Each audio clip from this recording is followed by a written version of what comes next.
ay Emin Bey. Valideynler qırılır, arabada arasında artıq soyuqluq yaranır, qardaş.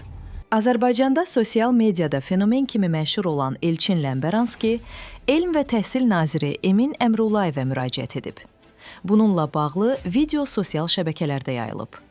Videoda Ləmbəranski qardaş deyərək başladığı müraciətdə qeyd edir ki, övladlarının dərslərinin ağırlığı ucbatından ailəsi dağılır. Daha ətraflı video sujetdə izləyin. Üzümü tuturam Təhsil Naziri Emin Əmrullayevə. Qardaş, biz qırılırıq ev uşağı dərs elətdirməkdən. Mənim 3 övladım var. İkisi yuxarı sinifdə oxuyur. Qızım isə 2-ci sinifə gedir. And ola Allaha, arvad gecə saat 3'ə qədər biz ancaq uşağın dərsləri ilə məşğuluq. Bu bütün ailələrdə belədir. Uşaq sumkasını daşıya bilmir. Uşağın 70 cür dərsi var. Qardaş, siz gələcəyə manqurt yetiştirirsiniz. Robot yetiştirirsiniz. Ben sizden səhv axtarmıram ama bilirəm ki, belə dərs sistemi ola bilməz.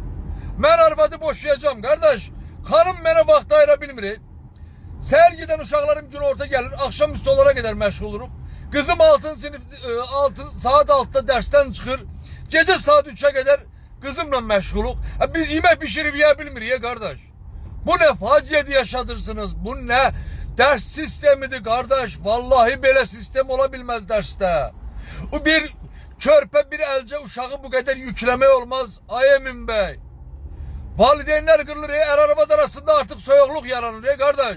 Gəlirsən, arvad evdə yorğun. Nə qədər mənim xanımım uca alimdir. Təsəvvür edirsiniz. Nə qədər uşağın dərsini eləmək olar ha? Bu dərs yükünü azaldın, bu balalar yazıqdır. Öldülər bu uşaqlar, Allah'ın olsun.